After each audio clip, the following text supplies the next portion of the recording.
Salut à tous et bienvenue sur Ashwings Aviation. Début d'année 2021, je vous ai proposé deux vidéos, l'une sur le sujet du PPL et l'autre sur le sujet du coût du PPL, que j'ai tourné en conduisant ma voiture pour aller sur le terrain de la Loubert. Bien qu'il n'y ait pas eu de risque impliqué avec le tournage de cette vidéo, évidemment, ça donne pas un très bon exemple, raison pour laquelle je décide de réuploader ces deux vidéos. Je vais profiter des retours que j'ai pu avoir sur ces deux vidéos pour vous proposer un contenu un petit peu plus alimenté que ce que j'avais proposé initialement. Sans plus attendre, je vous propose de commencer. Qu'est-ce que le PPL? Comment le passe-t-on? Et quelles en sont les modalités? C'est le sujet que l'on va traiter dans la vidéo d'aujourd'hui.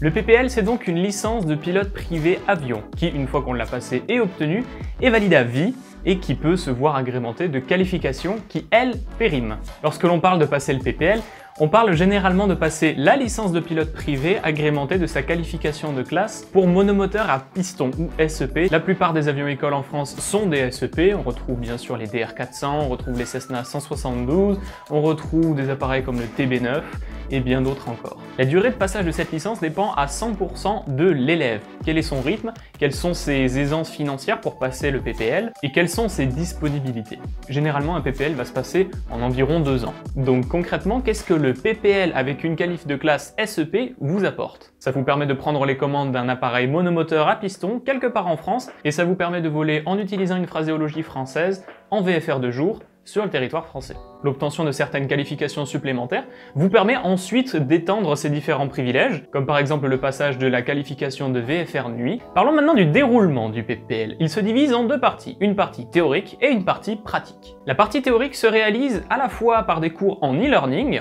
que l'élève va suivre de chez lui, et par des cours proposés par son instructeur ou son aéroclub sur place. Durant ce PPL théorique, vous allez travailler deux sujets qui seront respectivement communs à divers aéronefs et spécifiques à des avions. Vous avez 4 matières en sujet commun et 5 matières en sujet spécifique. Pas très bien aligné par rapport à la lumière, ouais, c'est peut-être un peu mieux comme ça. Bon, désolé, du coup je tourne de nuit, donc forcément l'éclairage n'est pas tip top, j'essaie de faire comme je peux, mais avec les moyens du bord. Lorsque vous allez vous rendre en aéroclub pour vous inscrire pour passer le PPL, on va vous mettre en contact avec un instructeur qui va vous permettre de suivre votre formation pratique, et dans le même temps, on va vous proposer une inscription à une plateforme qui va vous aider à vous former au PPL théorique pour l'e-learning. Ça peut être Institut Mermoz, ça peut être Aérogligli, il y en a quelques-uns comme ça. Pour ce qui est de mon expérience personnelle, j'ai travaillé avec Institut Mermoz, qui se composait donc de cours en PDF, écrits, qu'il fallait donc lire, logiquement, mais également de quelques petites vidéos de présentation qui vous expliquaient certains aspects peut-être un petit peu plus complexes à comprendre, et ensuite des QCM qui vous permettent, pour ce qui me concerne en tout cas, qui m'ont vraiment permis de beaucoup apprendre, puisque c'est en faisant des erreurs que l'on retient le mieux les bonnes réponses à certaines questions.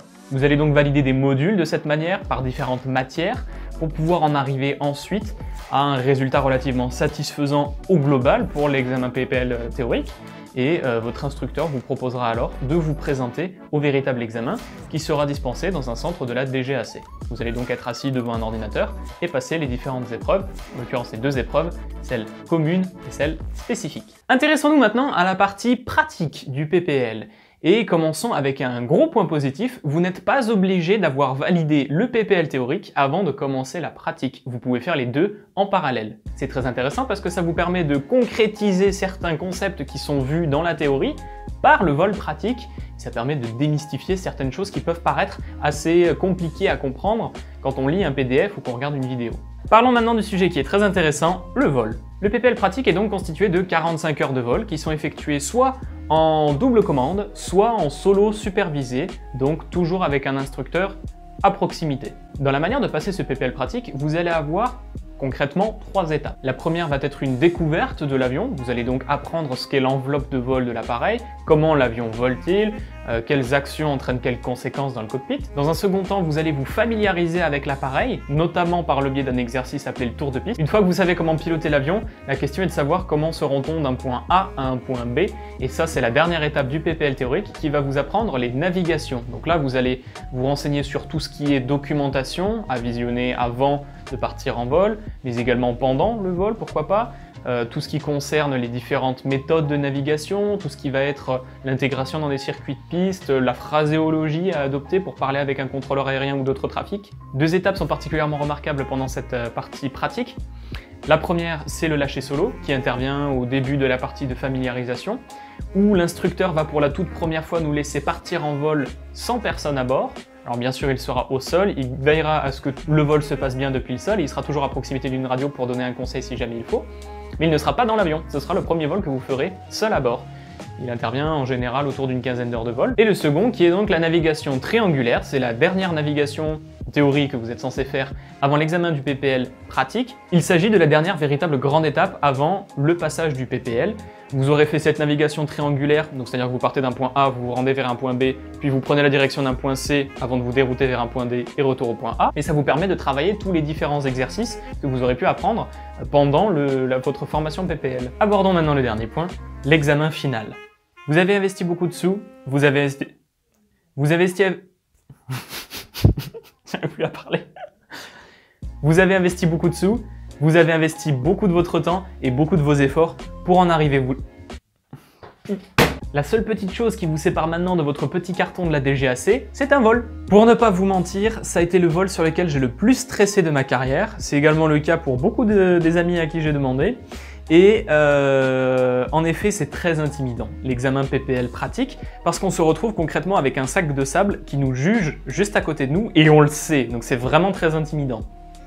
On se retrouve dans une situation assez inconfortable dans laquelle on sait que si on commet une erreur, on va être immédiatement jugé. Par contre, là j'aimerais vous donner un conseil qui est très important, c'est que pour l'examen PPL pratique, votre examinateur est assis à côté de vous, montrez-lui que vous savez ce que vous faites.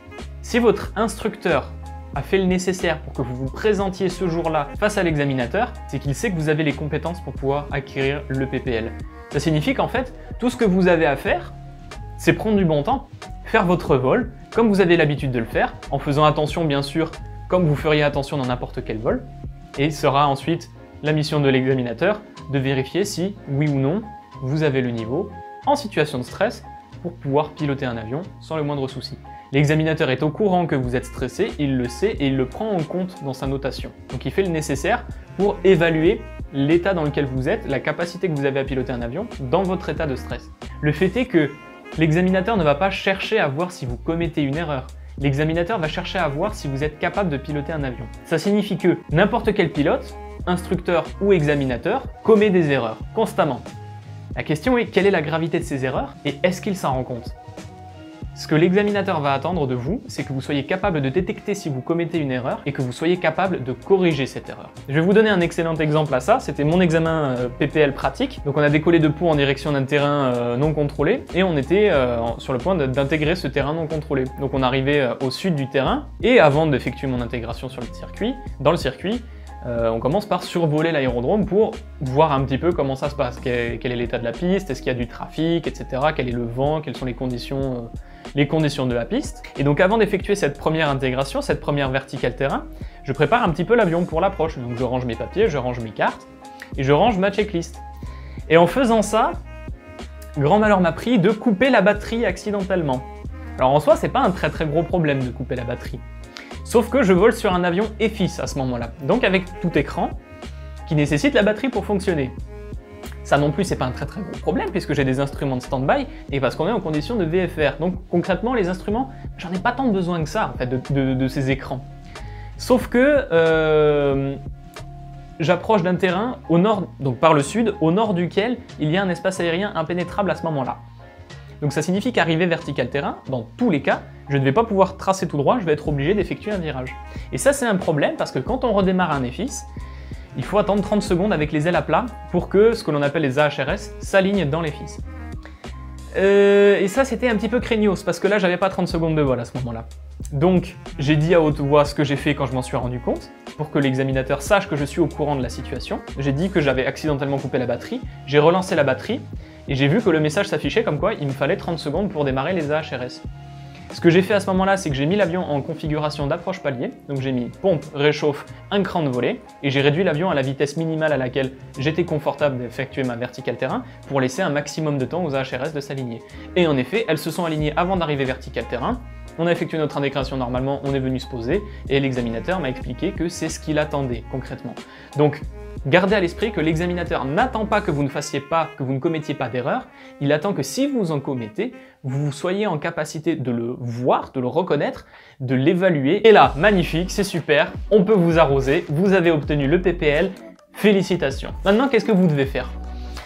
Eh ben, obtenir le PPL c'est cool, mais il faut le garder. Votre PPL, vous l'avez à vie. Maintenant, la question est de savoir, est-ce que vous avez une qualification valide pour pouvoir utiliser ce PPL? Concrètement, ce que vous allez devoir faire vous, c'est que si vous voulez ne pas avoir à repasser l'épreuve pratique de PPL, et donc avec des heures d'instruction, etc., vous devrez vous assurer de toujours avoir une qualification à jour, valide.